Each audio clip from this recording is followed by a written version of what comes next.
tiver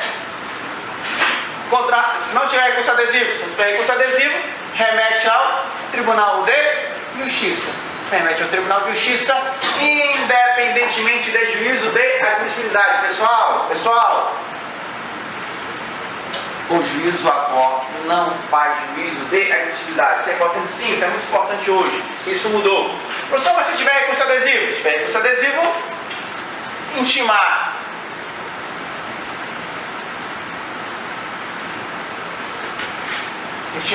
o recorrido para responder no prazo de 15 dias e depois remete ao tribunal, independentemente de juízo de admissibilidade.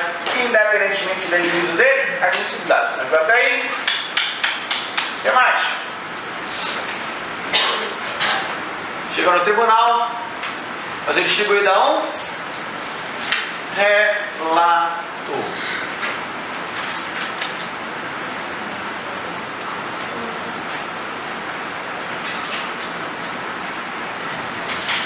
Se distribuída a um relator.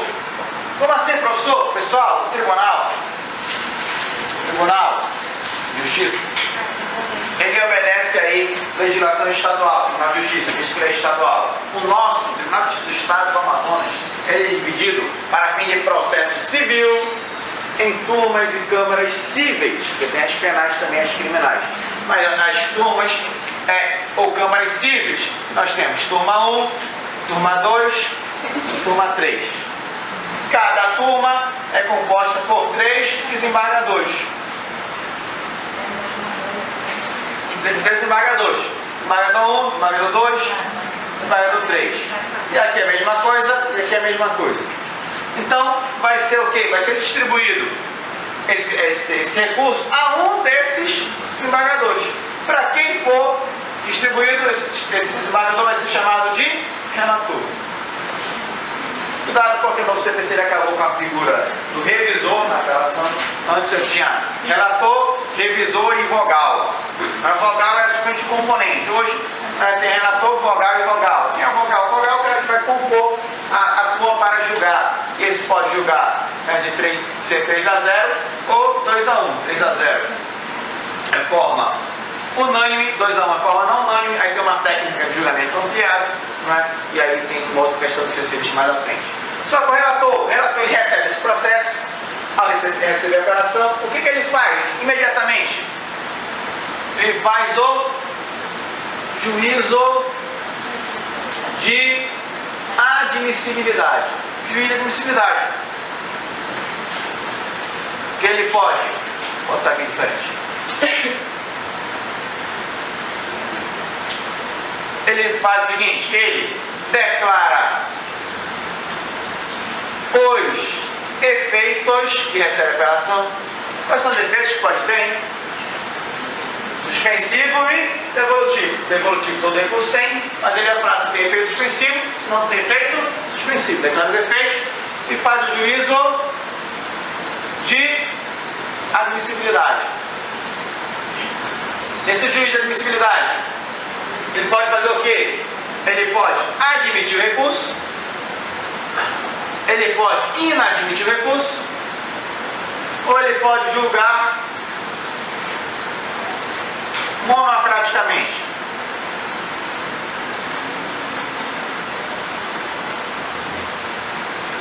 Se ele admite o recurso, ele então vai fazer um relatório, pedir data para julgamento e vai remeter para a turma julgar, e a turma julga através de um acórdão. Professor, se ele inadmite recurso, ele vai falar o seguinte: esse recurso não preenche os pressupostos de admissibilidade. Quais são os pressupostos de admissibilidade? Só me se esqueci. Interesse, legitimidade, preparo, tempestividade, adequação formal, resistência de súmula impeditiva. Né? Então, lembrar, eu só foi fora do prazo. Fora do prazo, inadmite o recurso. Indecisão do relator. Como é o nome dessa?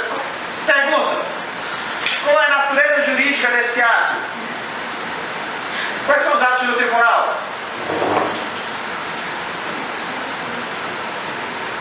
João, não faço ideia. A gente já falou várias vezes. Despacho, decisão interlocutória e sentença. Não, isso é do juiz. Tribunal, despacho, decisão monocrática e acordo. O que é a decisão monocrática? Decisão unipessoal, decisão do relator. Então, o relator ele profere decisão monocrática. Por que eu estou dizendo isso? Porque o relator em decisão monocrática pode inadmitir o recurso. Se ele não admite, cabe alguma coisa? Agravo interno. Professor, o relator ele pode também fazer o quê? Julgar monocraticamente. Como é que ele vai julgar monocraticamente? Pessoal, notem que quando o relator ele fala de juízo de admissibilidade, só dá apenas questões processuais. Só fala se tem que estar dentro do prazo, se está fora do prazo, vai ser aprendido de adequação formal, mas não fala do mérito recursal. Certo? Só que o relator ele pode julgar monocraticamente. O que é o julgamento monocrático? Quando ele fala o mérito recursal, ele fala você tem razão, você não tem razão. Você tem razão, você não tem razão. Isso ele faz sozinho, sem remeter para a turma.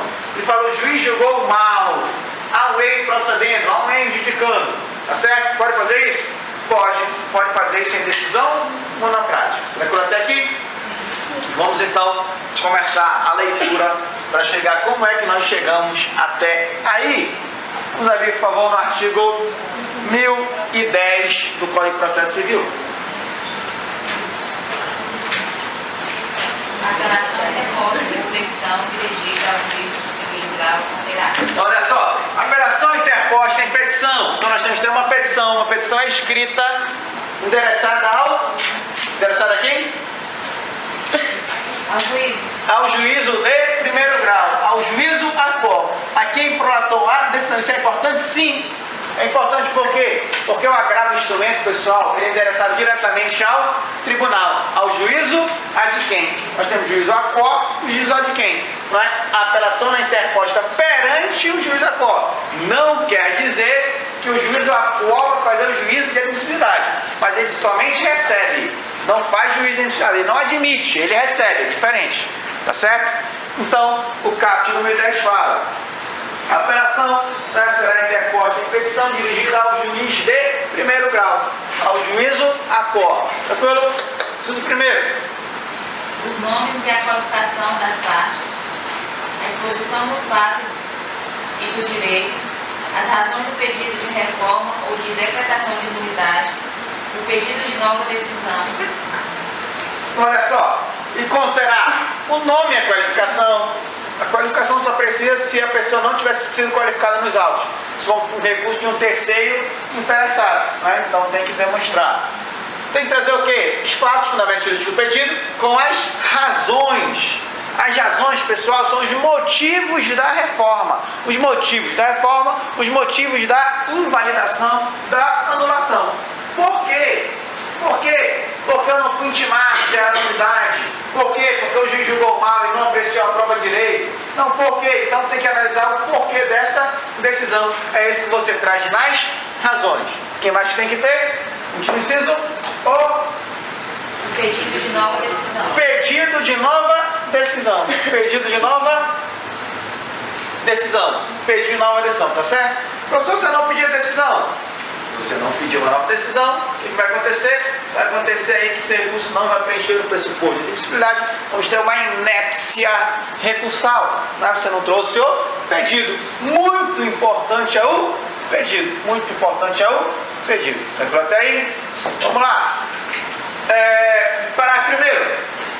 O apelado será intimado para apresentar contra as razões no prazo de 15 dias. Então, olha só. O apelado será intimado. Procedimento intimado recorrido para a resposta no prazo de 15 dias. Então, isso aqui nada mais é do que 1010. Parágrafo segundo. Se o apelado interpuser apelação adesiva, o juiz intimará o apelante para apresentar contra-razões. Então, olha só. Ele pode responder Mas, e se tiver recurso adesivo? Para intimar o recorrido para apresentar contrarrazões ao recurso adesivo, no prazo de 15 dias. Parágrafo 3º. Após as formalidades previstas no parágrafo 1º e 2º, os autos serão remetidos ao tribunal pelo juiz, independentemente de juízo de admissibilidade. Grifem, independentemente de juízo de admissibilidade. Isso daí para quem está sendo concurso, não é? Para quem está querendo fazer concurso aí, seja de estágio, seja de concurso aí normal mesmo, isso é que vem, são as mudanças, né? Então, o juízo agora não faz mais juízo de admissibilidade.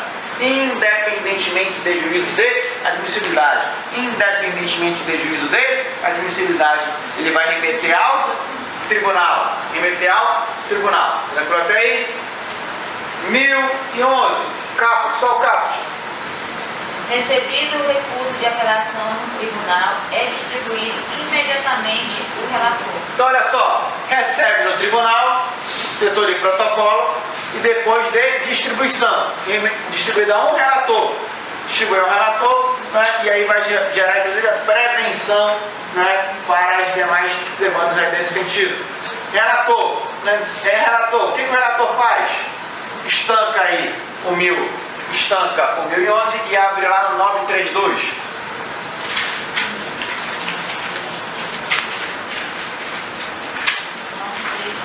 Incumbe ao relator dirigir e ordenar. Não, vamos só por parte. Incumbe ao relator. Aí fala que ele tem que agir com lealdade, com cofre processual. Mas olha só, inciso 3º. Não conhecer de recurso inadmissível, prejudicando ou que não tenha impugnado especificamente os fundamentos da decisão recorrida. O que é isso? Juízo de admissibilidade. O relator do inciso 3º fala: compete ao juiz inadmitir o recurso. Quando é que ele vai inadmitir o recurso? Não é quando não preencher os pressupostos de admissibilidade, o recurso for prejudicado, quando o recurso não pedir, não impugnar especificamente, quando não pedir nova decisão. Mas, professor, mas vem cá, o juiz ele vai inadmitir de plano, o relator, perdão. Pessoal, hoje há possibilidade de sanar os vícios, né? Pode aí dar uma emendada no recurso, não é? Parágrafo único, 932. Já perdi. 932. Só um momento, por favor. Antes de considerar inadmissível o recurso, o relator concederá o prazo de 5 dias ao recorrente para que seja sanado o vício ou complementada a documentação exigida. Então, olha só, o relator fala: vem cá, você trouxe o pedido, intima para sanar isso em 5 dias. Professor, não trouxe o preparo. O que acontece com o preparo mesmo?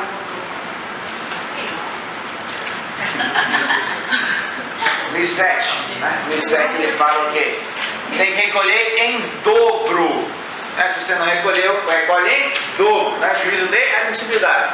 Tranquilo até aí? Isso é o inciso 3º, 932. Então, nota que nós temos que ler o 932 junto com o 1011. Isso que fala no inciso 1º do 1011. Né? 1011 será tipo para o tribunal distribuído a um relator. O primeiro ele fala, ele vai primeiro fazer o juízo de admissibilidade, podendo inadmitir de plano. Só que ele pode fazer também, pessoal, relator. Quando que ele vai inadmitir mesmo, hein? Quando tiver questões processuais. O professor foi fora do prazo. O professor foi fora do prazo. O juiz ele viu que foi fora do prazo. O juiz pode fazer assim, ó. Ei, foi fora do prazo, não vou admitir. Pode ser? Por quê? Porque é independentemente de juízo de admissibilidade. Quem faz isso é o relator. O relator é que faz juízo de admissibilidade. Pessoal, na prática, hoje ainda há juiz que quer fazer juízo de admissibilidade. Daí, é o pessoal que não está estudando. Não se adequou ao novo CPC. Porque o novo CPC ele fala que o juiz não faz juízo de admissibilidade. Certo? Então, cuidado. Quem faz é o relator, tá certo? O que mais pode acontecer? Pessoal, o juiz ele pode julgar monocraticamente. Pessoal, julgar monocraticamente é o mérito da demanda. Que ele pode, o quê? Dar provimento. Dá para enxergar aí? Ele pode dar provimento. dá provimento. O que é provimento, hein? Provimento é igual a admissível? É ou não é? Não, não é? Por quê? Porque admissível é apenas juízo de admissibilidade. Provimento é mérito recursal.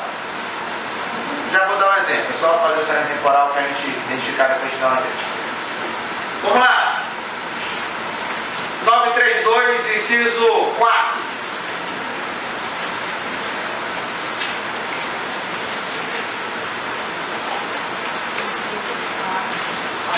Negar provimento a recurso que for contrário. Então, negar provimento a recurso que for contrário.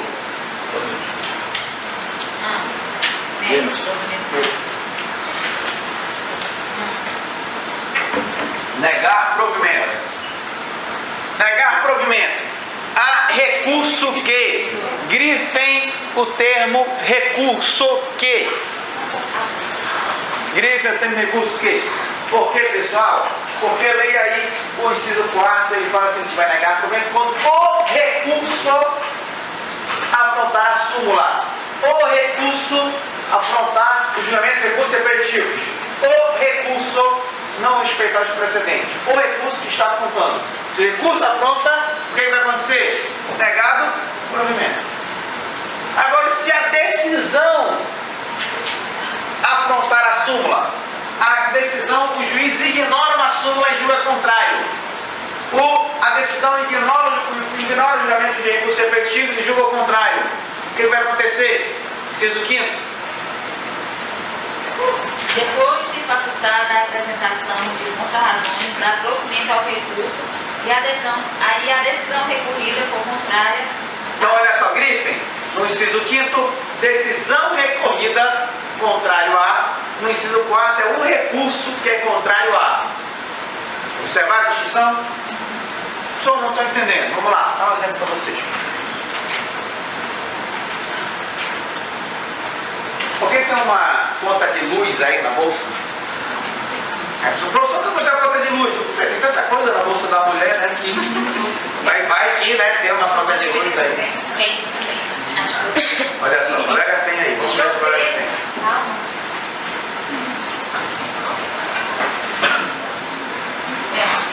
Tem? Então, olha só. Tem um asterisco na parte da discriminada. Que aí tem o quê? O que tem escrito aí? Tributos, não tem? Quais são os tributos que estão incidindo aí? É aqui, ó.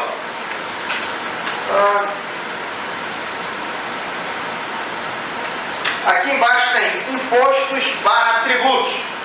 Quem nunca viu uma conta? Essa. Aí vem aqui tem, ó, alíquota de ICMS, vale cálculo, valor do PIS, valor do COFINS. Então nós temos aqui PIS, COFINS e ICMS. Notem que, aí você pega e fala o seguinte: professor, eu não quero pagar PIS, COFINS. Aí o que você faz? Paga, do mesmo jeito. Vocês estão estudando, professor Áudio. O professor Áudio já falou para vocês que o tributo é toda prestação pecuniária compulsória. O tributo é toda prestação pecuniária compulsória em moeda, né, ou cujo valor nela se pode exprimir. Então, notem no artigo 3º você tem tributo é prestação pecuniária compulsória. Eu não pago tributo porque eu quero. Por que eu pago? Eu tenho obrigado a pagar. Não é? Então, notem. Professor, e olha só que você já falou da classificação dos tributos? A gente tem uma classificação que fala assim, ó, tributos, eles são fiscal, parafiscal, aí tem tributos reais, tributos pessoais, aí tem um que é assim, ó, não? Tem um que é assim, ó, direto, indireto. Já, né? Então o pessoal tá se esquecendo aí, deixa eu... Então, olha só, quando é que o tributo ele é direto? Só me esqueci, né? Não cabe repasse da translação do recado econômico financeiro. Por exemplo, imposto de renda. Quem é que paga o meu imposto de renda? Eu, né? Então eu vou passar para vocês, pode ser? Quem quer assumir o imposto de renda aí? Não? Então, Beleza, não pode passar. O que vocês têm de forma direta a ver com o imposto de renda do Marco Falcão? Nada. Ah, você tem que estar na mensalidade, não. Daí uma coisa é o repasse do encargo econômico de forma direta. Outra coisa é estar no preço. O consumidor ele assume o encargo econômico de todas as mercadorias. Daí está incluído no preço. Aí toda empresa, toda atividade empresarial, sabe, tem empresa aqui, faz o que joga no preço do produto ou do serviço. Daí é igual o seu lucro. Toda empresa vive de lucro. Se não vive de lucro, você tem o quê? Uma associação, uma fundação. Né? Mas se você tem lucro, você é uma pessoa jurídica, você tem lucro. Né? Uma atividade empresarial. Então, observe, diferentemente dos indiretos. O que é o indireto? Isso admite, né? O direto não admite, o indireto admite. Então, olha só, exemplo. O indireto, pessoal, ele admite a translação do encargo econômico financeiro do ponto público para outra pessoa. No caso, o ICMS. Quem é contribuinte do ICMS? Sou eu, que consumo energia elétrica? Não, é a concessionária de energia elétrica. Só que ela repassa isso para o consumidor. Isso daí é o repasse, a translação do encargo financeiro do ICMS é executado. E aí aconteceu o quê? Começou uma discussão falando o seguinte: professor, eu não quero pagar. Aí eu mesmo tive algumas ações nesse sentido. O STJ falou o seguinte: não pode haver repasse da transação do encargo financeiro do PIS/COFINS. Alguém é contador aí? Contador? Economista? Com essa PIS/COFINS aí, fala uma coisa pra gente? Só a título de troca de informação. Isso aí, alguns. É isso que a gente vai chegar lá. Não, não é para constranger ninguém, é só que a gente troca experiência, né? Como a colega tinha uma conta, a gente vai tendo aí, sendo mais do que só eu falando, a gente troca experiência. Mas, em linhas gerais, o PIS/COFINS incide sobre o quê? Em linhas gerais, o PIS/COFINS incide sobre a folha da empresa, né? O que nós temos a ver com a folha da empresa? É com a folha, com o lucro, é com a atividade da empresa. O PIS/COFINS vai sobre o faturamento. Sobre o faturamento, né? Então, eu tenho lá faturamento, receita, que muito se discute o que é renda, o que é lucro. Por quê? Porque para o lucro eu tenho contribuição sobre o lucro líquido. Né? Quando eu tenho renda, eu tenho imposto de renda da pessoa jurídica. E que essa questão do professor Aldrin vai falar isso para vocês. Você já falou não, né? De tributação, bisenida, hein? Então ele vai chegar lá ainda. Então olha só. Né? Olha só. E aí, pessoal, o que nós temos a ver com o faturamento da empresa? Nada. E aí o STJ falou assim, ó, não pode haver a translação do encargo econômico financeiro do PIS/COFINS. Isso aí é uma questão da empresa e não do consumidor. Choveu a ação, eu tinha 5, só meu escritório, nós patrocinamos 5 empresas que falam o seguinte: não pode cobrar. Detalhe, se a concessionária presta um serviço e eu sou consumidor, está tendo um repasse ilegal. Observa ainda qual é o defeito do consumidor, repetido em dobro. Já está no defeito do consumidor, né? Não? É difícil então, mas... Então, olha só, quando você paga indevidamente, pessoal, direito do consumidor, artigo 42, parágrafo único do CDC, diz que você tem o direito de receber em dobro o que você pagou. Agora anotem, em dobro. E se eu tenho CDC, eu não tenho CTN. Porque o CTN, se eu tenho CTN, eu tenho Estado. Se eu tenho Estado, qual o prazo prescricional contra o Estado? 5 anos. O Estado só leva 5 anos. Pode ser o que for, para o Estado só são 5 anos de ponto. Só que se não é CTN, é CDC, qual o prazo para ressarcimento? 10 anos em dobro. Bacana, né? Ingressamos com a ação. Então, inicial. Pedido para antecipar para acessar imediatamente a cobrança do PIS/COFINS. Deferida, tela antecipada. Nesse momento, aí eu lembrar que nós falamos no nosso primeiro dia de aula. Não é porque o STJ disse, não é porque o STF disse. Nós temos um número de decisões políticas. Alguém chegou lá e falou: vem cá, olha aqui essa conta, quem é que vai pagar? O Brasil já não tem dinheiro para matriz energética. E aí, quem é que vai pagar esse rombo aqui? Né? Você não sabe que vai dar empréstimo compulsório para a energia elétrica no país. Então, né, precisa, vai dar ruim. Aí aconteceu, o STJ reviu todo o posicionamento dele, e falou o seguinte: pode haver a translação do mercado financeiro do PIS/COFINS. Por quê? Porque, pessoal, olha só, se admitiu, e aí então isso foi julgado em julgamento repetitivo. E agora? Professor, se eu pego e falo assim, eu não quero pagar, eu vou ter que pagar? Vou. Por quê? Porque já tem julgamento repetitivo e acaba vinculando o juiz. Se porventura o juiz faz assim, ó, realmente você tem razão, e julga contrário ao que o STJ analisou, o que vai acontecer? A decisão está contrária à jurisprudência do STJ. Aí vai ser procedente pedido, e aí vem o quê? Vem a concessionária de energia elétrica e vai interpor recurso de apelação. Aí o que vai acontecer? Fala assim, vem cá, calma aí.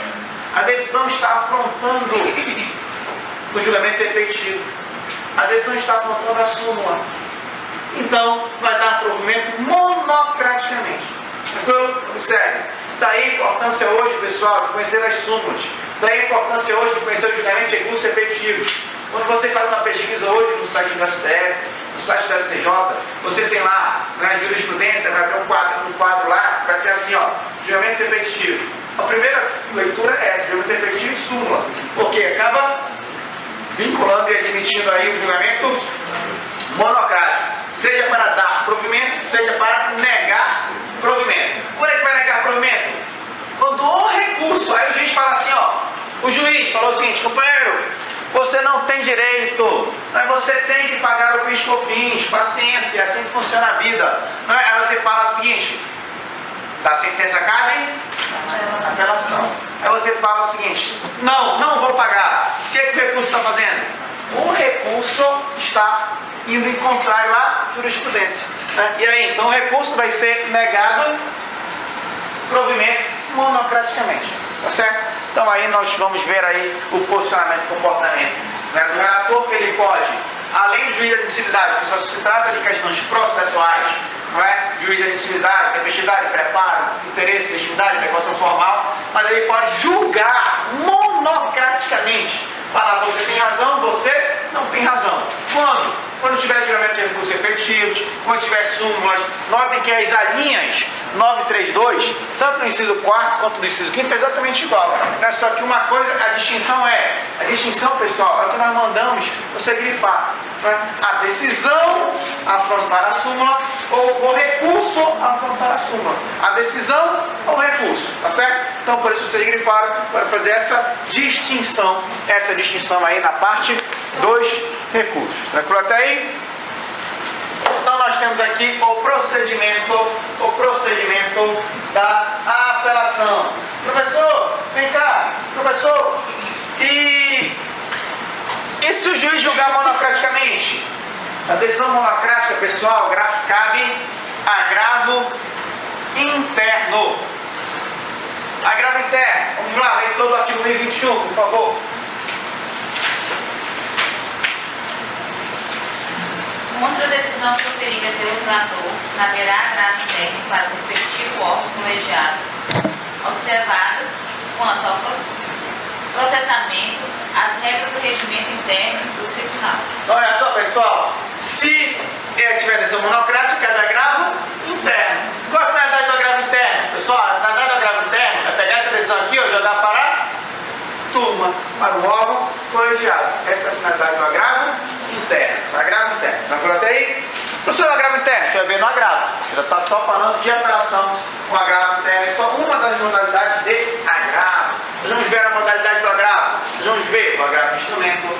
Nós vamos ver o agravo interno. Nós vamos ver o recurso especial e o agravo em recurso especial extraordinário. Isso tudo nós vamos ver ainda hoje, até as 22h30. Né? Pra gente... Amanhã é feriado, a gente pode estudar mais. A gente tem algo a fazer. Tem um compromisso. Então, olha só. Então, né, vamos lá. Então, nós temos a apelação, o procedimento aí. Tá certo? Tranquilo até aí? Vamos. Então, nós temos aqui, pessoal, duas observações a serem feitas. Quanto à apelação. Primeiro aqui, indefere a petição inicial, e a outra aqui, julga liminar. Indefere a petição inicial e julga liminar. Tá aí? Vamos lá. Pessoal, como assim? Pessoal, você tem que lembrar que a sentença, ela encerra a função jurisdicional do juiz. O artigo 494 fala o seguinte: uma vez publicada a sentença, o juiz somente poderá alterá-la. Somente pode alterar quando? Processo Civil 1. Erro material, erro de cálculo ou através do embargo de declaração são incisos do artigo 494. Acontece aqui, pessoal, a preclusão para o juiz. Quando é que vai ter preclusão para o juiz? Quando ele prorroga a sentença. Isso quer dizer que o juiz não pode se retratar da sentença. Professor, o juiz prorroga a sentença. Aí ele pega a apelação, ele lê a apelação. Ele fala: ih, rapaz, eu estou errado mesmo. Tu tem razão. Faz o seguinte, eu vou modificar a sentença, pode ser? Não. Por quê? Porque aconteceu uma preclusão para o juiz. A sentença não admite retratação. Tranquilo? Gravem isso. A sentença não admite retratação. Em regra. Só quem faz direito, quem sabe que de toda regra tem exceção. Toda regra tem exceção. E aí, pessoal, que duas exceções quanto ao juízo de retratação é a apelação da sentença que indefere a petição inicial e a que julga liminarmente. Vamos lá, como assim, professor?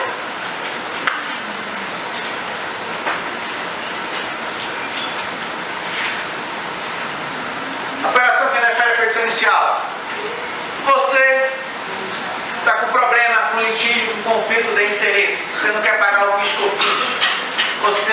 Você quer prestação de alimentos. Você não está tendo alimentos e você precisa pedir do genitor alimentos. Você precisa aí, está com problema, está com o nome no Serasa, precisa retirar seu nome no Serasa. Você está com conflito de interesse que você não consegue resolver. O que você faz? Vai graçar com a petição inicial.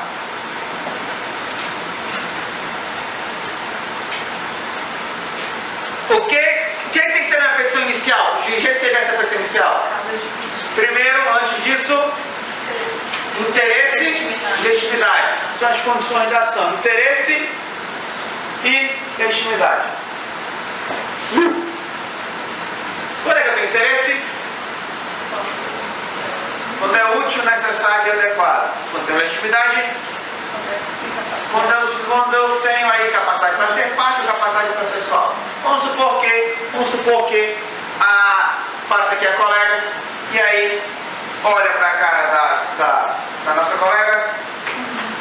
Não de ninguém, A Luziene, né? Não faço chamada, né? Então, a Luziene, e aí passa e dá um tapa na cara dela, colega. Pá! Aí ela leva o tapa, só que ela é tranquila, não gosta de confusão. Aí ela pega, vira assim, aí sangra o nariz dela, sai. Aí ela, não, é meu colega de classe, eu não vou fazer nada. Não quero fazer nada. Só que outra colega, minha colega? Isabelle, pega e fala assim: não, fulano, não faz isso. Tem que ingressar com uma demanda. Você vai ingressar com pedido de dano moral. Não é? E não deixa por isso. Aí ela fala: não, deixa pra lá, não quero confusão, não sou de confusão, sou uma pessoa da paz, não quero. Aí o que acontece? Aí vem a Isabelle e fala o seguinte: você não vai fazer? Eu vou fazer. Pode ser? Não. Por que não? Interesse não, a legitimidade, perdão, interesse é outra coisa. A legitimidade, não tem legitimidade, né? Não é parte legítima, não é titular de direito. Mas mesmo assim, ela vai lá, faz a petição inicial e reclama. O que o juiz vai fazer?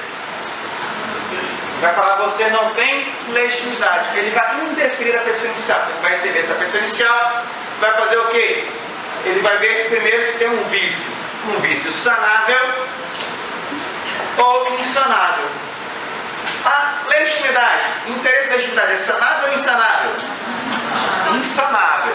sendo insanável, ele vai simplesmente extinguir o processo sem resolução. Qual é o ato que extingue o processo sem resolução de mérito? Qual é o ato? Está lá no 485. Começa com S, termina com essa. A gente faz uma fuga, né? Sentença. É a sentença. A sentença sem resolução de mérito. Certo? Da sentença cabe? Então, provável aqui que eu possa ingressar com uma apelação. Tá certo?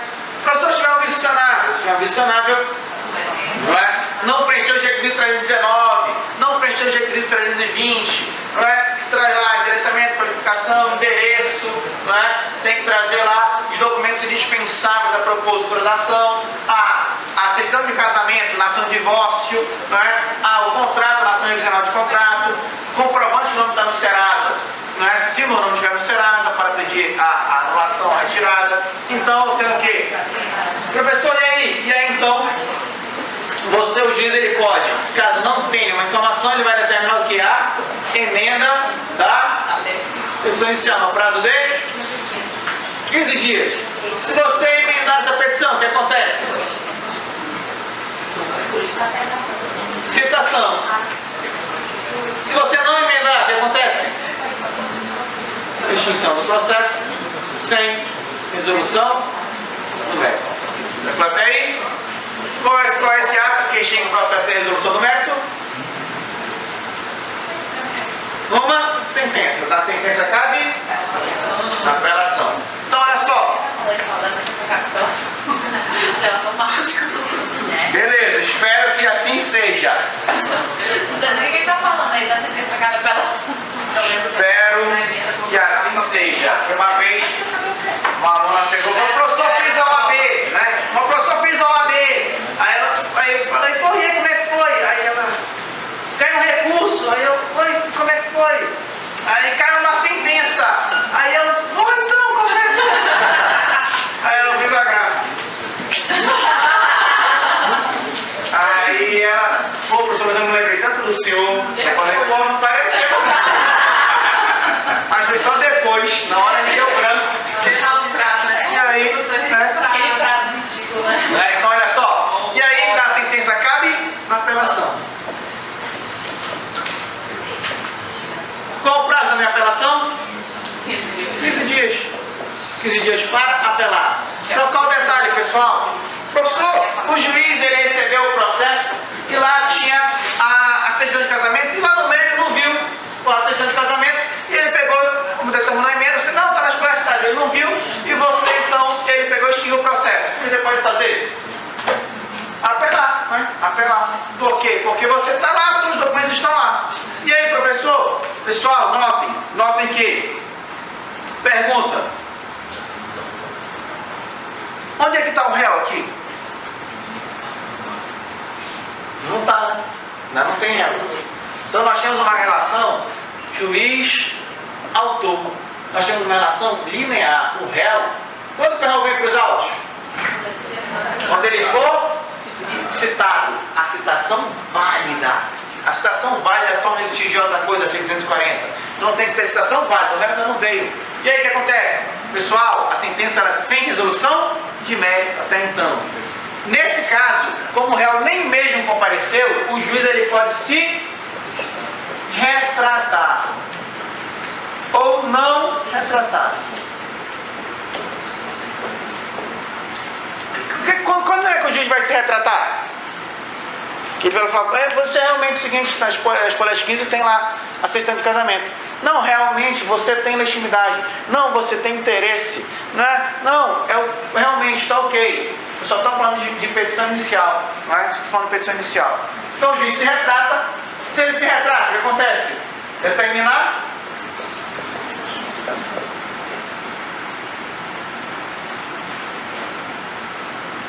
Professor, faz o seguinte. Eu não vou nem recorrer.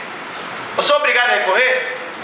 Recurso é remédio voluntário. Eu posso ficar inerte. Se eu ficar inerte, coisa julgada. Coisa julgada material, certo? Não, meramente formal. Por quê? Porque a sentença ela é sem resolução de mérito. O que isso quer dizer? Que não foi analisado o mérito, que eu posso ingressar com uma outra demanda exatamente igual, né, com as mesmas partes, mesma causa de pedido, com o mesmo pedido, não é, em outra ação, sem problema nenhum, porque é conjugada material. Só que, pessoal, se ficar inerte, o réu tem que ser intimado que houve uma sentença sem resolução de mérito. Por quê? Por quê?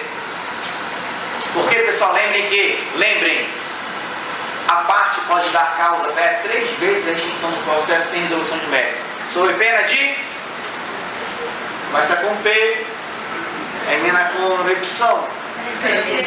Perempção, não é a perempção. Sob pena de perempção. Na 4ª vez você falou, opa, juiz, você tem que extinguir esse processo sem resolução de mérito. Por quê? Porque a parte já deu causa, não emendou direito, terminou. Então você tem lá uma carta na manga e fica lá aguardando as outras vezes. Você tem que ser intimado enquanto réu. Tranquilo? Professor, o juiz pode se retratar? Sim. Mas por que o juiz pode se retratar? Porque é uma exceção ao sistema. O réu ainda nem mesmo compareceu em juízo. Note que é diferente daqui, ó. Aqui teve o que? Um julgamento, teve uma instrução processual. O réu contestou. Aqui não cabe retratação, mas aqui o réu ainda nem veio. Então cabe a retratação com a devida citação do réu. Tranquilo até aqui? Professor, e se o juiz não se retratar? Ele vai proferir uma decisão. Tem que ser uma decisão por escrito. Ele fala o seguinte: ele recebe a apelação, vai ler a apelação, fala o seguinte: realmente você tem razão, né? Cite o réu. Cite o réu até redundante. Cite-se, né? Cite-se. Só o que? Cite-se. Isso aqui pode ser o primeiro ato do juiz, que aí fala, esse aqui é o despacho inicial. Mas na realidade aqui é uma decisão interlocutória. Por quê? Porque diz que a sentença, que a pessoa inicial está apta a provocar a jurisdição, que tem interesse, que tem legitimidade, que tem preenche todos os requisitos 319, 320. É uma real decisão. Mas na prática se chama de despacho inicial. O novo CPC acabou com isso e chama de decisão inicial. Né? Por quê? Porque faz esse juízo de admissibilidade. Já termina a citação, segue o processo. Tranquilo? O senhor não se retratou. Se ele não se retratou, ele fala, não me retrato, não exerço o meu juízo de retratação. E aí? Então o réu vai ser citado para contrarrazoar. Contrarrazões. E depois então vai seguir o procedimento da apelação. Vai ser emitido para o tribunal. Tranquilo? Ser emitido para o tribunal. Só qual é o detalhe? O que é que o réu vai alegar nas contrarrazões? Ele vai simplesmente dizer que a sentença está correta. Vai dizer que a parte não tem interesse, que a parte não tem legitimidade. Tá certo? Notem que não está falando que tem razão. A Isabela vai falar o seguinte: eu tenho interesse e legitimidade. Não vai falar o seguinte: não, tem razão. Eu tenho razão porque ela agrediu, porque realizou um ato ilícito. Quem realiza um ato ilícito tem o dever de indenizar. Não está dizendo isso. Então vai dizer o seguinte: eu tenho legitimidade, eu tenho interesse. Só. Por quê? Porque, pessoal, se o tribunal acolher a apelação, se o tribunal der provimento à apelação, vai voltar para o juiz e vai abrir novo prazo para contestação. E aí nós vamos ter toda a instrução processual lá do processo civil 1. Tá certo? Vamos aí, vamos abrir, por favor, no artigo 331.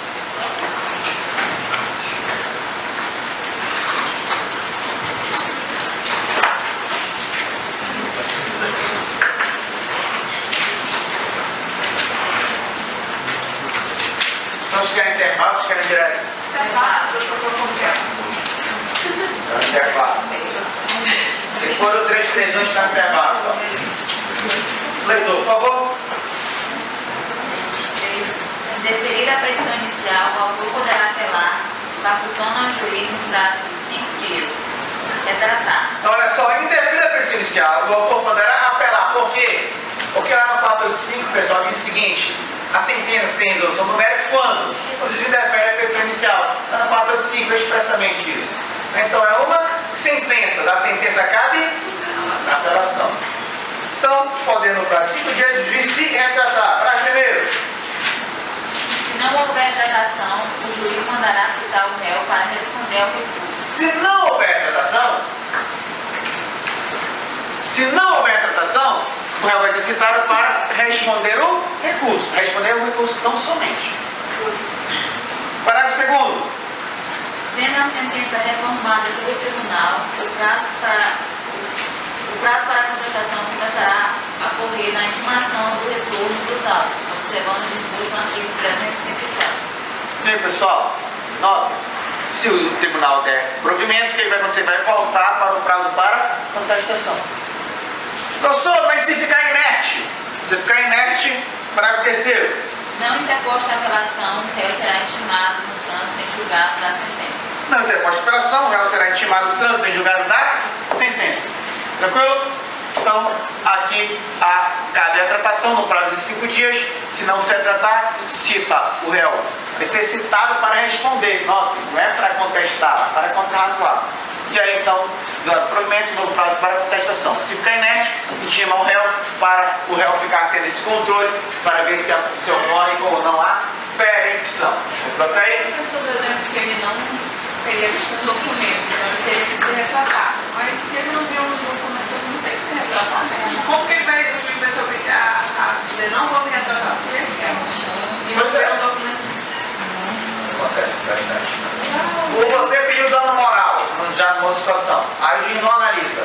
Aí você faz o quê? Há uma omissão. Se é uma omissão, o que eu faço? E vai declaração. Vai a declaração. Aí o juiz fala assim, ó. Não existe omissão na decisão. Tem jeito. Não vai mudar. Tem uma situação dessa que está lá no STF. Vai. O tribunal falou que o STF falou que foi analisado. Depois para o STJ, está lá no STF e ainda está essa discussão.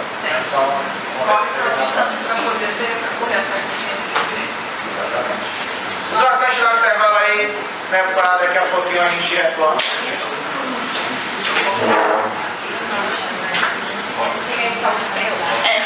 Não quero ficar do lado. Tu vai ficar aí?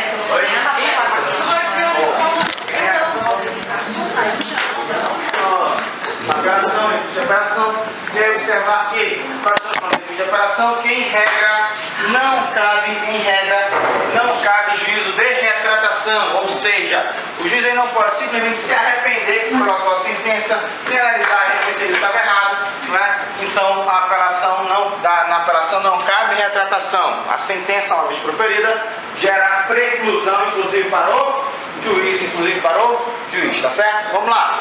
Só que nós temos duas situações que se admite aí a retratação do juiz, não é? A primeira situação é no caso de indeferimento da petição inicial. Então, quando o juiz indefere a petição inicial, notem que o réu ainda não compareceu aos autos e então o autor ele pode simplesmente apelar. Então ele apela e dessa apelação o juiz pode se retratar ou não. Se ele se retratar, vai haver então a citação. Se ele não se retratar, então o réu é citado para contrarrazões. Professor, vem cá. Nesse momento, ele já vai contestar? Não vai contestar. Ele vai apenas contrarrazar o recurso. Note que o prazo para contestação nem mesmo se iniciou. Então, depois que devolve, vai se iniciar o prazo para contestação. Pronto aí? Pessoal, o outro caso de juízo de retratação que o juiz pode ter é no caso quando o juiz ele julga liminarmente. Professor, quando é que o juiz vai julgar liminarmente? O juiz julga liminarmente, pessoal, nas hipóteses do artigo 332. Assim como no 332 ele indefere a petição inicial, o juiz no 332 ele vai julgar liminarmente a demanda. Quando o juiz vai julgar liminarmente a demanda? 332, capte.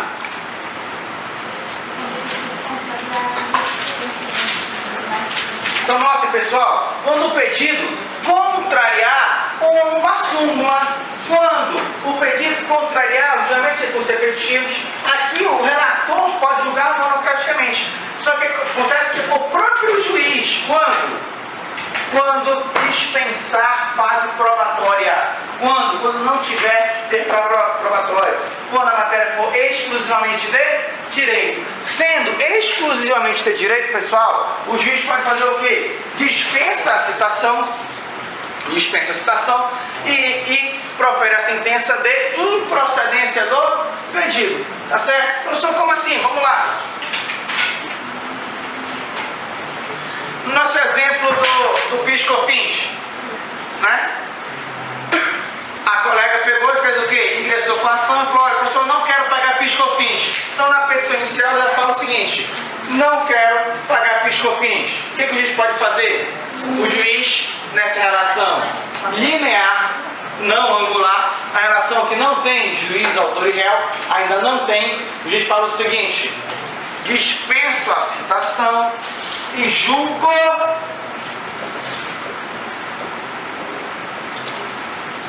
improcedente. O que isso quer dizer, julgar improcedente? Que o autor não tem razão. Ele fala o seguinte: você não tem razão.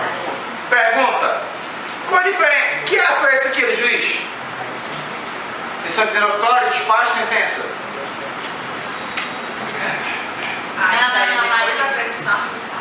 Depois do intervalo, professor. Vamos lá. Depois do intervalo, eu estou perdido ainda, professor. Depois do intervalo, eu nem respirei direito. Olha só. O juiz faz o quê? O juiz ele julga improcedente pedido. Qual a natureza jurídica dessa decisão? 487, inciso 1º. Vamos lá. Uma sentença com resolução de mérito. 487, caput, inciso 1º. O que diz lá? Isso é importante vocês manusearem para vocês irem fixando, né? Conteúdo, né? 487, inciso 1º. Né? Assim, aí na gente fala assim: professor, por que você não lê? Né? Eu já sei, né? Tem escrito lá. Então, na verdade, é para vocês fixarem o conteúdo, analisarem.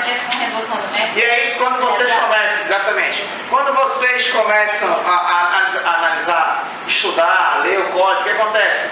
Você pode até não saber onde é que está, mas você sabe que está naquele cantinho ali, né? Você só olha para aquele canto ali, ó. Não, está aqui nesse cantinho. Isso daí, né, é uma memória fotográfica que você tem e fica. Então, quanto mais você lê, mais você vai fixar o conteúdo.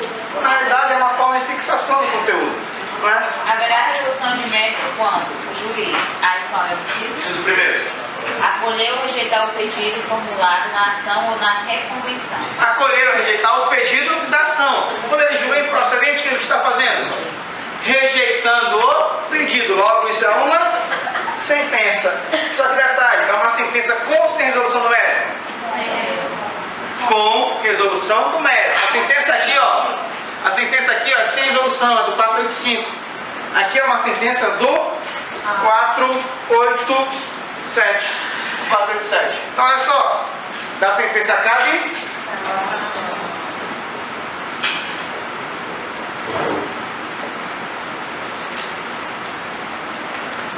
Da sentença cabe apelação. Da sentença cabe apelação, tá certo? Prazo da apelação? 15 dias. Professor, e aí? E aí que o juiz ele pode igualmente se retratar ou não retratar.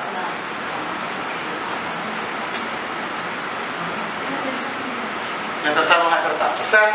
Professor, se ele se retrata, ele determina a citação. Se ele não se retrata, agora, se ele não se retrata,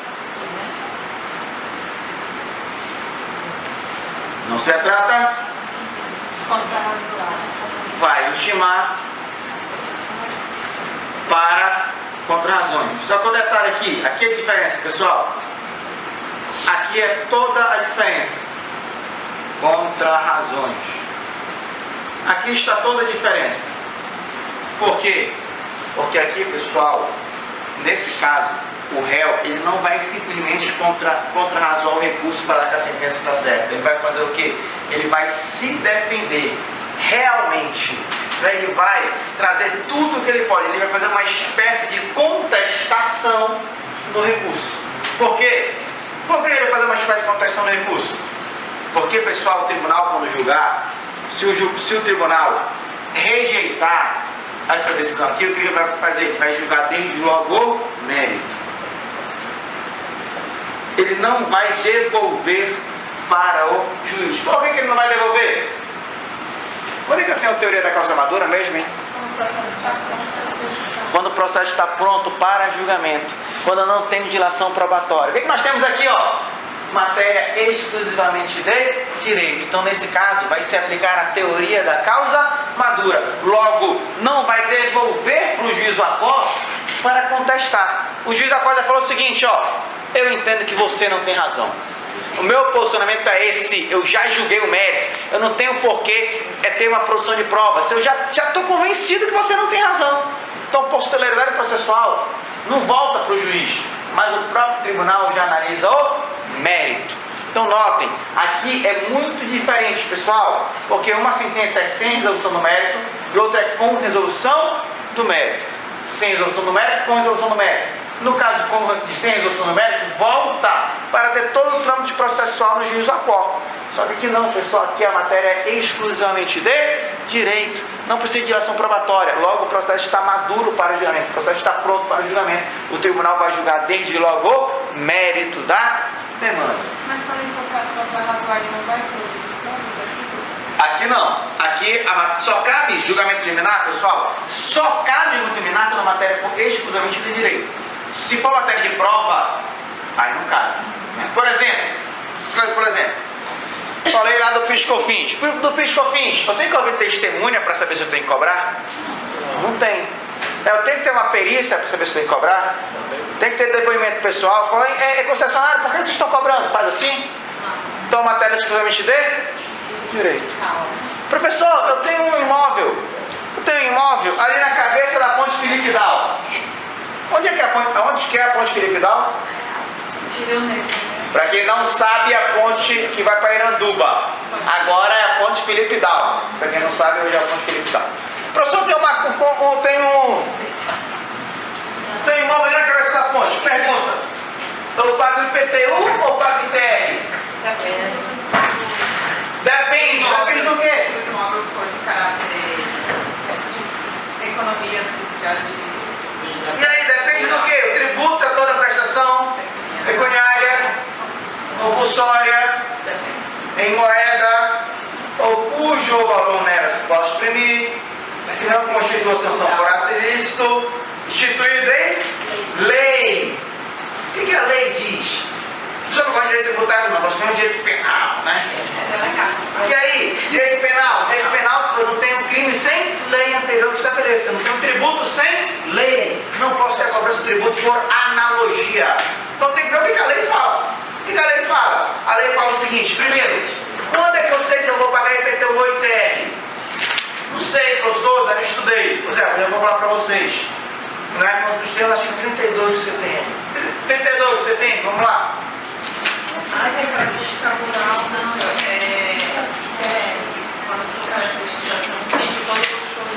Então a colega diz assim, ó, se for uma característica de luxo, vai ser IPTU. Se for rural, né? Se for um latifúndio, paga IPTU.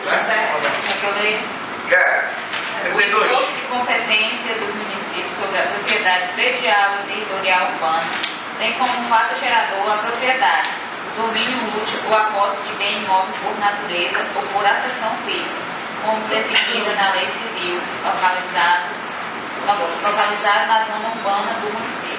Como definido na lei civil, localizada na zona urbana. Como é que eu sei se o município está na zona urbana ou está na zona rural? Ou o chamado plano diretor, parágrafo 1º, 32. Para os efeitos deste imposto, entende-se como zona urbana a definida em lei municipal, observando o requisito mínimo da existência de melhoramento indicados pelo menos 2 dos incisos seguintes, construídos ou mantidos pelo poder público. Então, a primeira coisa é, primeiro, cadê o plano diretor? O plano diretor ele fala, essa área é zona urbana, essa área é zona rural. A lei determina. Então, qual é o perímetro da zona urbana? Antigamente, para a zona urbana era até a barreira. A passando da barreira era a zona rural. Hoje já tem condomínios ali. Se eu estou na zona rural, eu pago IPTU.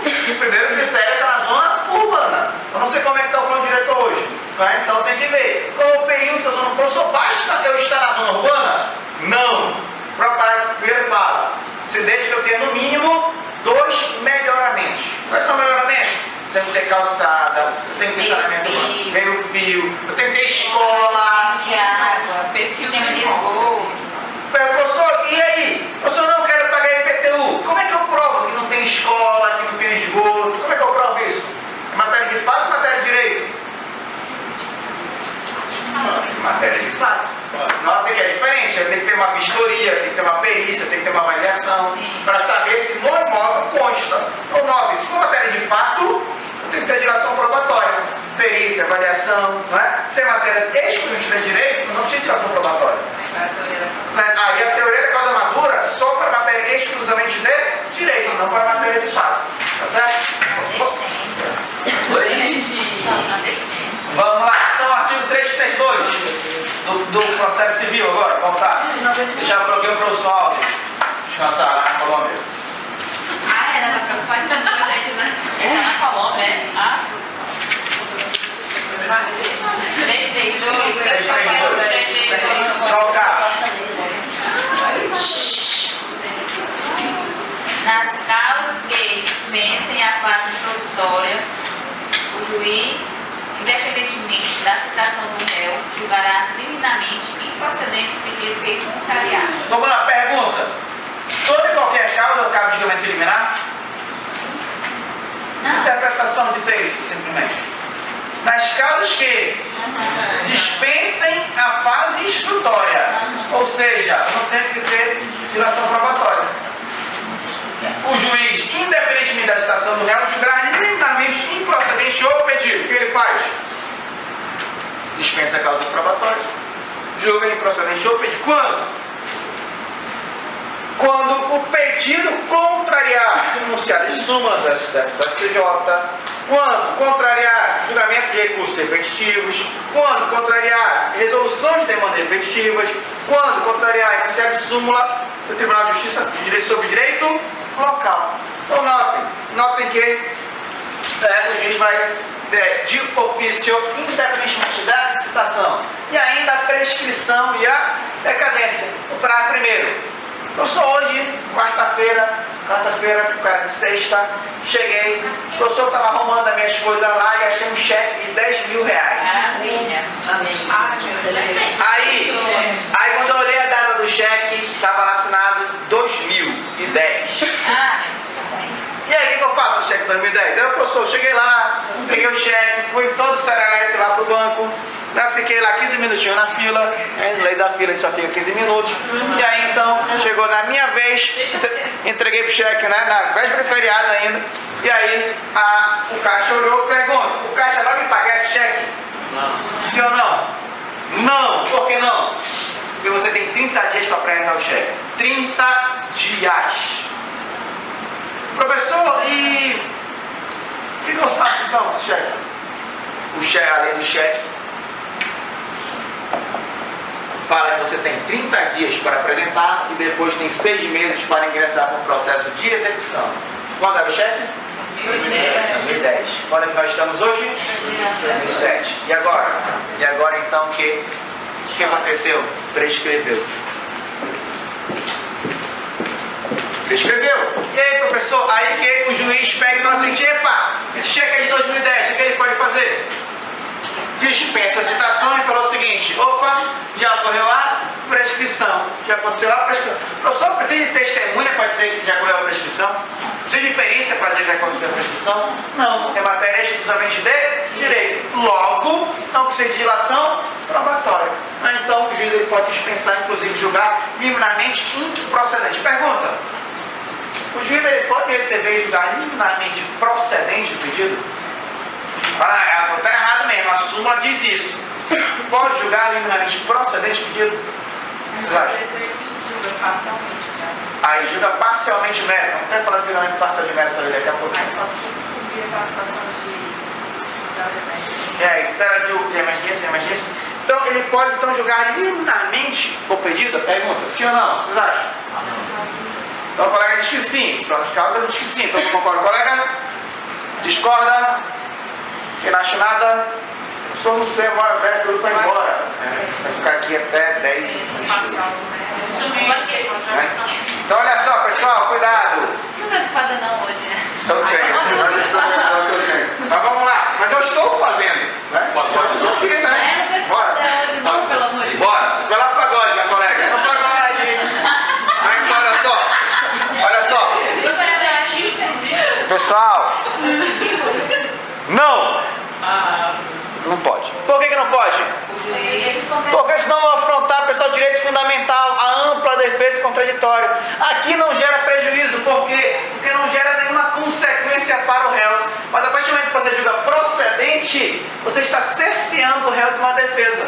Então, tanto é que olha só a diferença. Olha a diferença.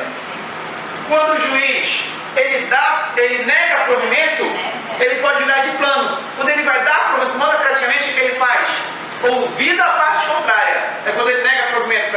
Ele fala que tem que ouvir a parte contrária. Por quê? Sob pena de afrontar direito de ampla defesa e contraditório. Então não pode cercear o direito de defesa. Por isso que eu não posso julgar liminarmente procedente. Eu posso ter uma decisão liminar. Não é só que essa decisão liminar é uma tutela provisória, não é definitiva. A sentença é uma tutela definitiva, não cabe nem mesmo retratação.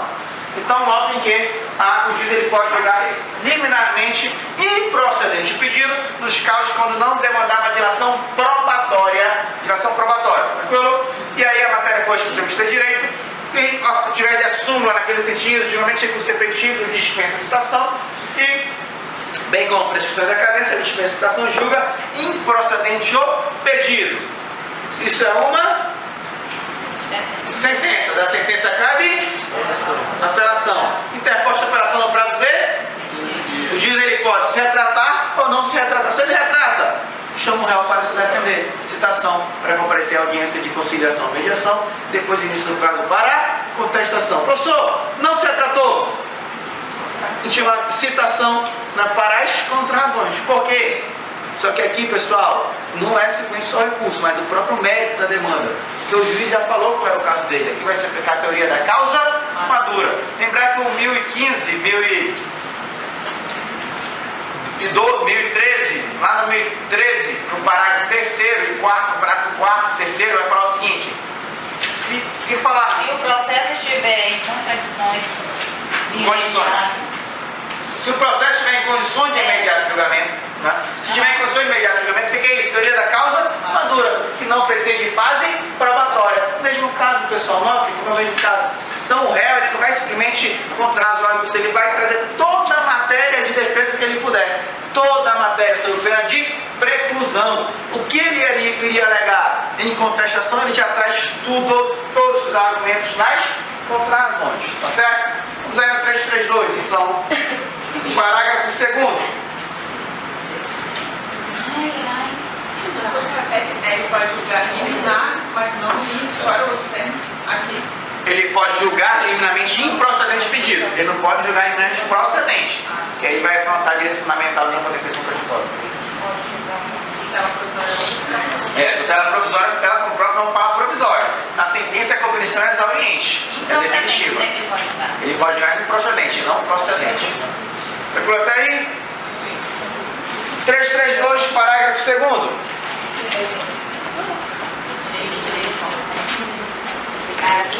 Não interposta a apelação, o réu será intimado do trânsito em julgado na sentença antes do artigo 241. Então, olha só, não interposta a apelação, sou obrigado a recorrer? Não. Né? Se eu não recorrer, coisa julgada material. Torna imutável e indiscutível. Não mais se sujeitando a recurso ordinário ou extraordinário. Porque o professor o réu vai ganhar a demanda sem nem mesmo ser ouvido? Sim. E aí é que ele vai guardar essa decisão. Se chama nova ação nesse sentido, o que ele faz? Fala, opa, não pode julgar. Já tem coisa julgada. Então, argumento preliminar de contestação. 337. Vamos lá. Parágrafo 3º. Interposta a apelação, o juiz poderá retratar-se em 5 dias. Olha só, interposta a apelação pode se retratar no prazo de 5 dias. Parágrafo 4º. Se houver retratação, o juiz determinará o prosseguimento do processo com a citação do réu, de si, não houver tratação, determinará a citação do réu para apresentar contra-razões em prazo de 15 dias. Olha só, se houver tratação, determinar a citação do réu e o prosseguimento do processo. Não houver tratação, citação para as contrarrazões no prazo de 15 dias. Notem que não tem outro parágrafo, não volta o prazo para contestação. Já tem que julgar de plano, porque aqui aplica-se a teoria da causa madura. Não precisa de dilação probatória, o processo vai estar pronto para julgamento. Entrou até aí? Então, nesse ponto, nós terminamos a parte da apelação. E daí nós vamos então ingressar em outro recurso, que é o recurso de agravo. Pessoal, o agravo, só rapidinho, só dois tópicos aí. 2 tópicos, vai dar só 10 minutinhos, assim, até... Vamos lá. Vamos lá, pessoal. Conceito. O que é o agravo? Agravo, que precisa anotar, agravo. Agravo é um recurso cabível. É um recurso cabível. É recurso cabível. Recurso cabível das decisões interlocutórias. É recurso cabível das decisões interlocutórias. É recurso cabível das decisões interlocutórias proferidas. Não, proferida não. Previstas. É recurso cabível das decisões interlocutórias previstas no artigo 1015. Previstas no artigo 1015. Artigo 1015. Ou das decisões monocráticas. No artigo 1015. Ou das decisões monocráticas. Ou das decisões monocráticas. Ou das decisões monocráticas. Bem como das decisões. Bem como das decisões proferidas após a sentença. Decisões proferidas após a sentença. Como é que foi o nosso conceito? É o recurso cabível das decisões interlocutórias. Ponto. O que é uma decisão interlocutória?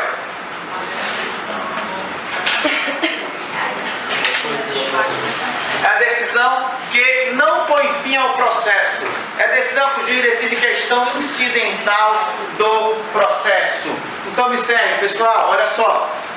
O 1522 do CPC 73, ele trazia uma outra redação. Ele falava o seguinte: cabe agravo das decisões interlocutórias, na sua forma retida, salvo quando causasse lesão grave ou difícil separação, bem como no estado de inadmissão da apelação ou quanto aos efeitos. Só que olha só, pessoal, uma das grandes reclamações aí quanto à morosidade do processo, nos diz o seguinte: o processo só demora muito, o processo só dura muito, por quê? Porque tem muito recurso.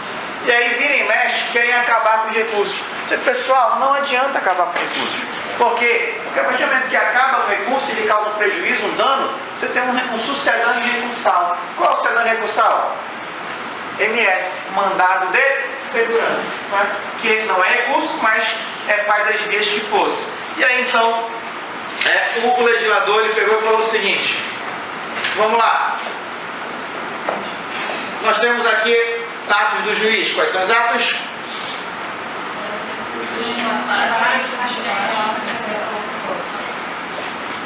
Se eu ainda não sei isso, vou escrever, aproveitar o feriado. 1000 vezes o 203. No tribunal, quais são? Decisão monocrática.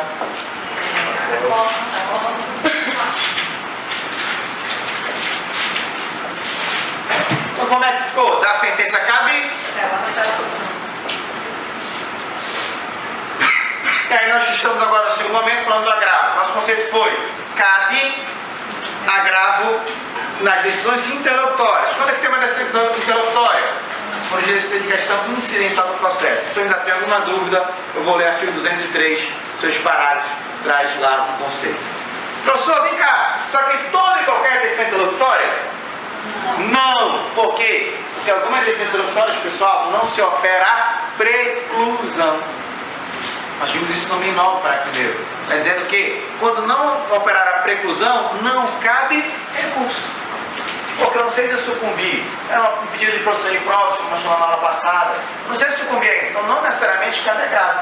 Não é? Só que, o que o legislador fez? O legislador pegou e fez o seguinte: quais são as hipóteses que mais se interpõem a grave instrumento? E aí veio e tipificou. Ele veio falando dessa. Então hoje nós temos um rol exaustivo, um rol números clausos no 1015. Vamos lá no 1015, por favor.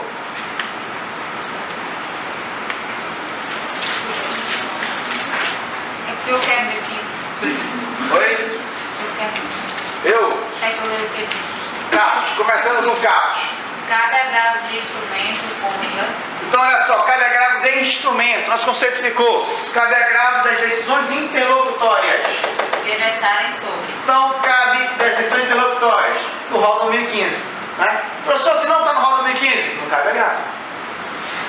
O artigo 2015 ele fala: cabe agravo das decisões interlocutórias. Agora, a interpretação de texto. O que é versar sobre? Tratar, falar, suscitar, discorrer. Vou falar uma coisa para vocês. Eu não pego para vocês, quero que vocês me respondam. Você está doido para ir embora? Não, você não. Vou falar de você não, porque daí tá as coisas ruins, né? Alguém lá que você conhece está precisando ser operado. Pagou o plano de saúde a vida inteira. Na hora do plano de cirurgia, o plano de saúde falou: não cubro. Mas o professor está aqui no contrato, está aqui na INS, está tudo pago. O que eu posso fazer? Eu posso morrer, uma opção. Eu não quero morrer, né? Eu vou ingressar então com pedido de tutela de urgência. Aí você pega a tutela de urgência, fundamento do artigo 294. Aí o juiz vai e fala o seguinte: quando é que o juiz vai definir uma tutela de urgência?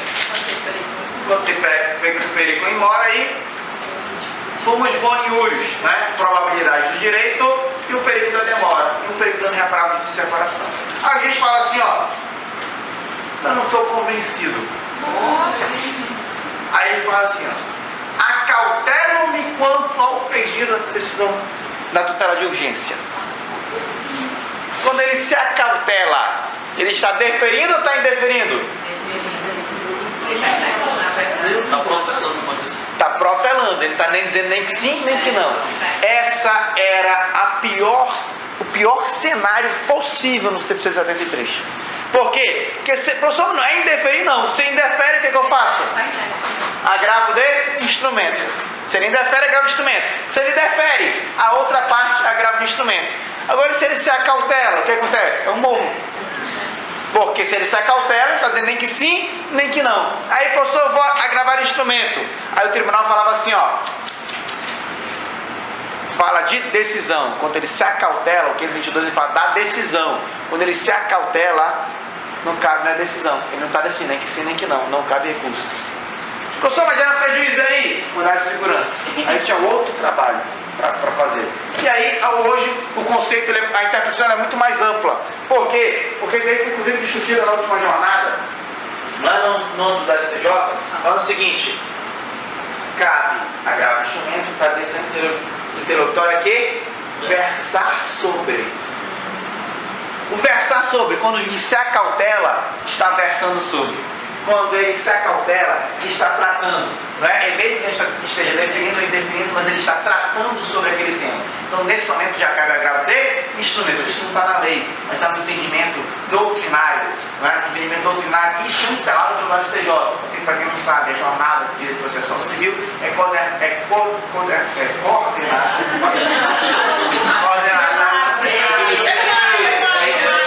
Uma decisão no decorrer do processo. Isso, né? É coordenada pelo Conselho da Justiça Federal, que é órgão do STJ. Né? Então, tem que ficar atento quanto a isso. Pessoal, isso daí não é todo mundo que sabe. Hoje a gente já está vendo umas lambanças por aí. O pessoal não está estudando direito, né? Na prática. Então, tem que ficar atento, isso daí é novidade.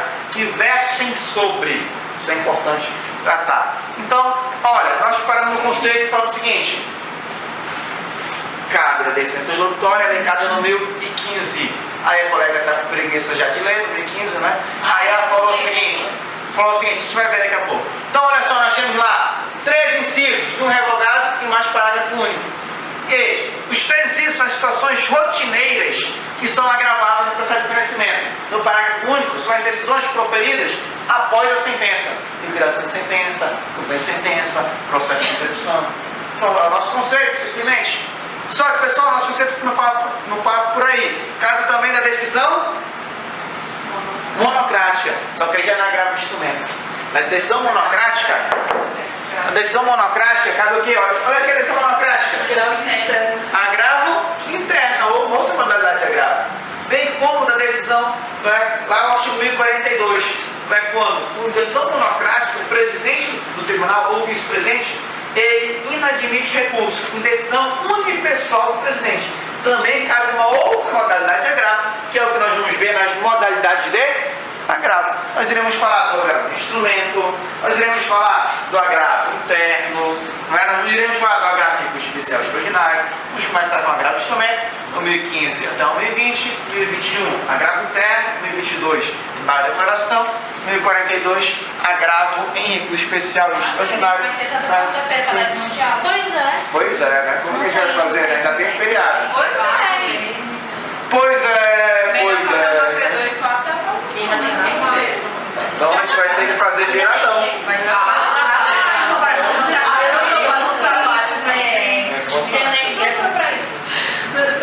Vai ter que acelerar mais um pouquinho na próxima aula.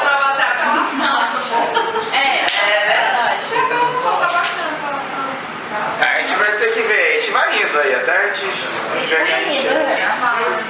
Vamos lá. Tranquilo até aí? O problema é esse, até a P3, né? Não, o pior de tudo é que é a nota seca, né? A gente vai fazendo trabalho para ajudar. Eu ouvi essa história também no início uma vez. Então ouviu por outra pessoa. Vamos lá. Então, pessoal, olha só. Tranquilo até aí? Então nós vamos falando do nosso conceito então, somente. E agora vamos falar rapidinho aqui das modalidades. Modalidades de agravo. Nós temos algumas modalidades. O primeiro deles é o agravo de instrumento. Previsto no artigo 1015, a colega acabou de ler pra gente. Então, vamos ler aí só os 2 primeiros incisos, só para a gente fazer uma análise. Cabe o agravo de instrumento contra decisões interlocutórias que versam sobre tutelas provisórias, mérito do processo. Então, olha só, pessoal. Cabe agravo de instrumento das decisões interlocutórias que versarem sobre. Isso é um ponto muito importante. Quando diz que é cautela, também cabe. Quando é que eu tenho uma tutela provisória? Nós temos tutela provisória no artigo 294/311. A tutela provisória pode ser a de urgência e de evidência. A de urgência envolve cautela aí antecipada. Cautela aí antecipada. Então, nosso exemplo nós falamos, professor, o juiz ele se acautelou quanto à possibilidade da cirurgia. O professor ele deferiu a cirurgia. Se ele deferiu, o plano de saúde fala assim, não vou pagar. O que o plano de saúde faz? Agravo de instrumento, porque ele tem sucumbência. O professor negou. Se negou, agravo de instrumento, porque ele tem sucumbência. E aí é uma decisão de urgência. Então, nós vamos ver o procedimento, tudo isso aí, um a um. E a cautelar visa assegurar direitos, evitar o aparecimento do direito, bem, mas as tutelas provisórias em geral, tanto aqui defere quanto aqui indefere, e aqui versar sobre, também se admite aí agravo de instrumento, tá certo? Agora pergunta: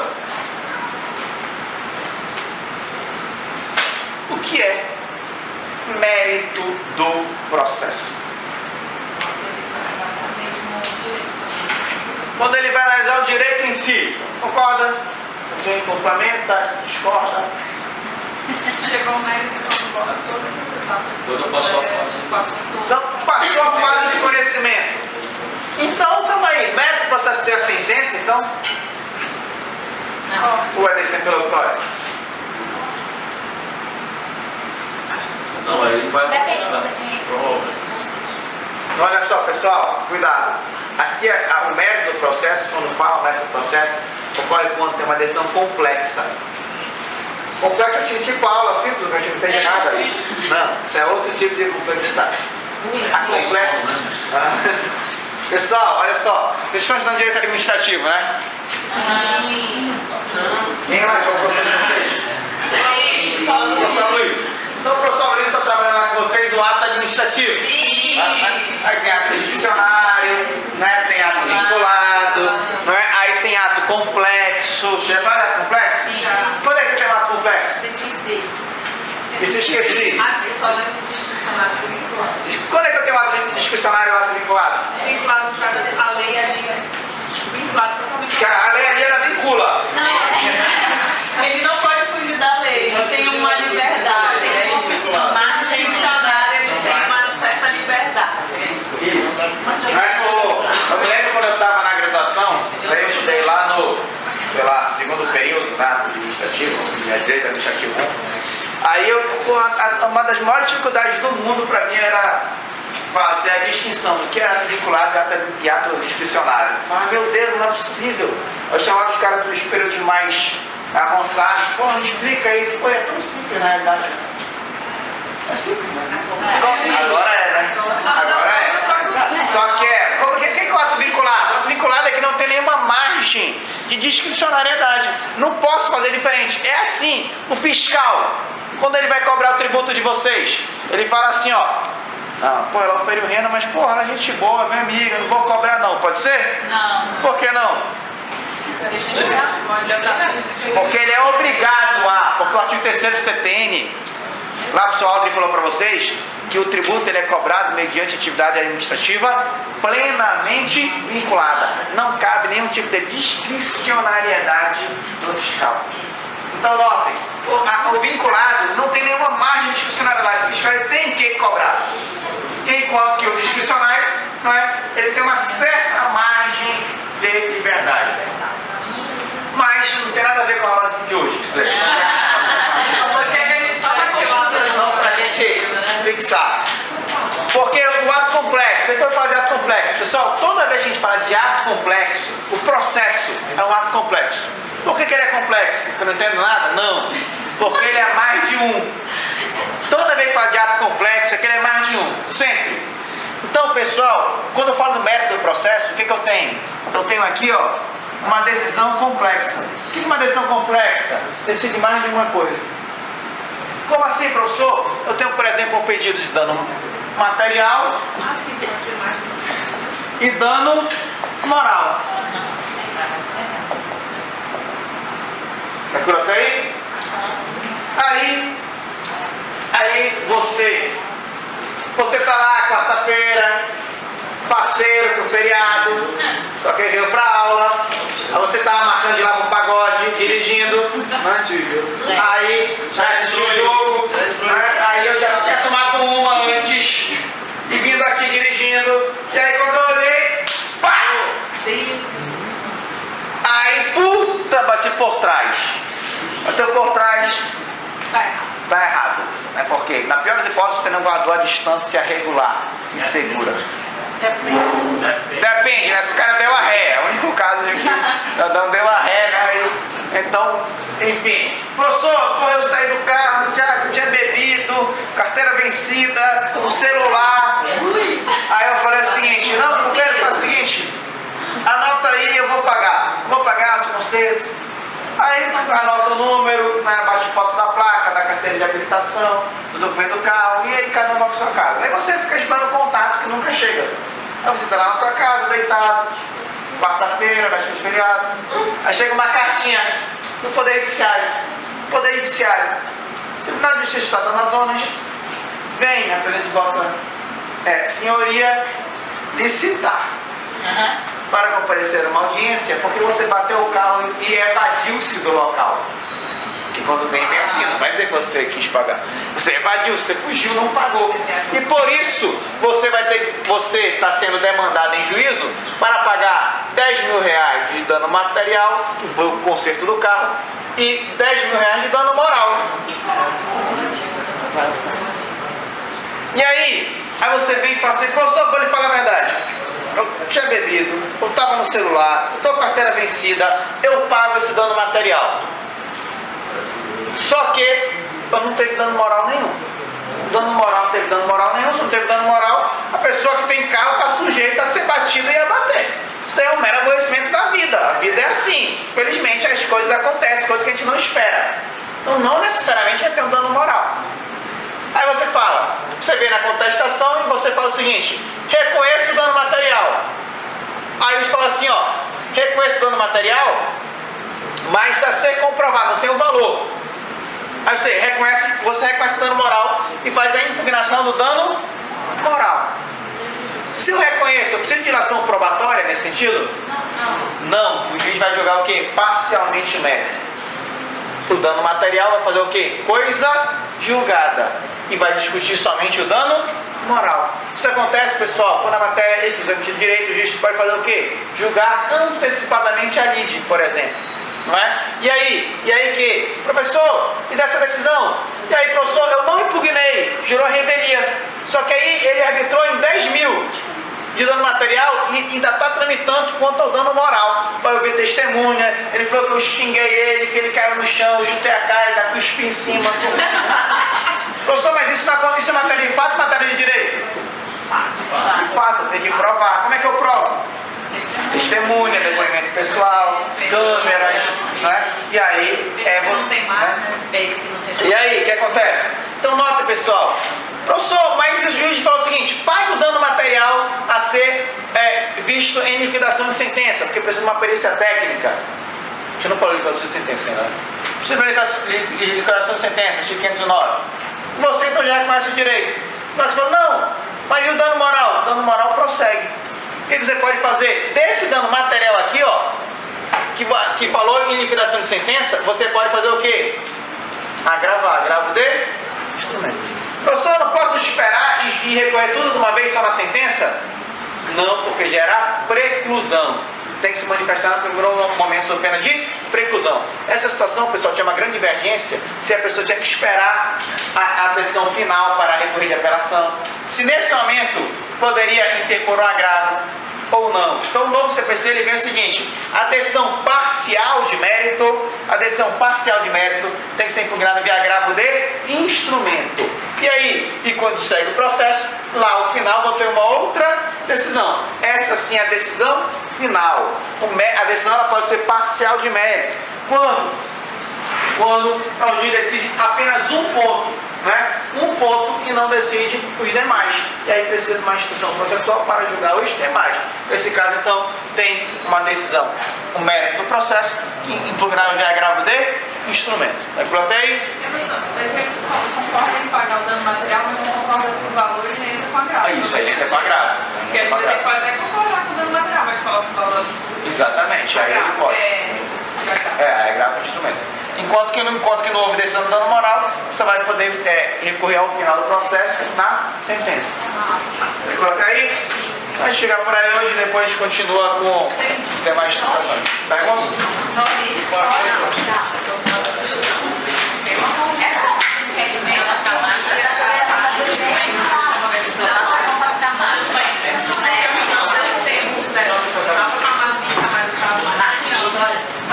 Você deve ter isso, Marquinhos.